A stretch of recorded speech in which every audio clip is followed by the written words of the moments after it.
fairness plays a role in a number of different places through patent, copyright, and actually all of the law, of course. But each domain has its own particular approaches. The one place that the word fairness appears explicitly in copyright is in the fair use doctrine. Fairness and fair use is not the only place, and in fact we're looking at the other places where fairness plays a role. The biggest difference in fairness among various IP doctrines is probably the role of the independent creator.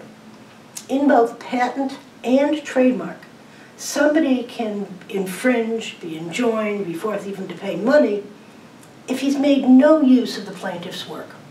The independent inventor, though, some people argue, can't complain about unfairness because he's signed on to a system of patent law that he knows about, sort of winner-take-all, resulting from consent to a race. If he didn't win the race, he's got no grounds for complaint.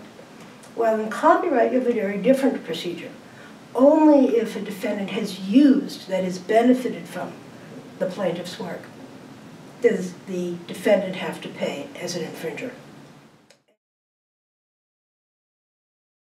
In the current Samsung case, the United States Supreme Court is looking at the question of whether, when you have an infringement in the area of design patent, should the infringer be forced to disgorge all the profits he made from the device that contains an infringing component, or only those profits attributable to the infringing part?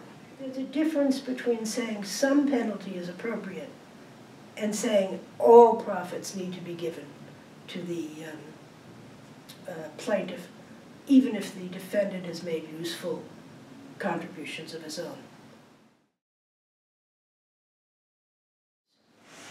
Fairness has many different possible forms.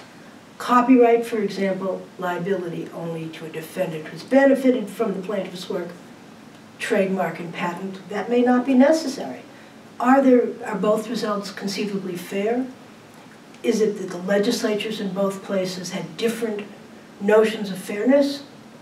Or were they perhaps examining the two areas, patent and copyright, while using totally different criteria of which fairness wasn't even a part? The conference hopes not only to figure out the different notions of fairness, the different conceptions of fairness at play, but to figure out if some internal algorithm might be able to explain, given difference in facts, some consistent, if complex, notion of fairness that might govern across cases and across domains.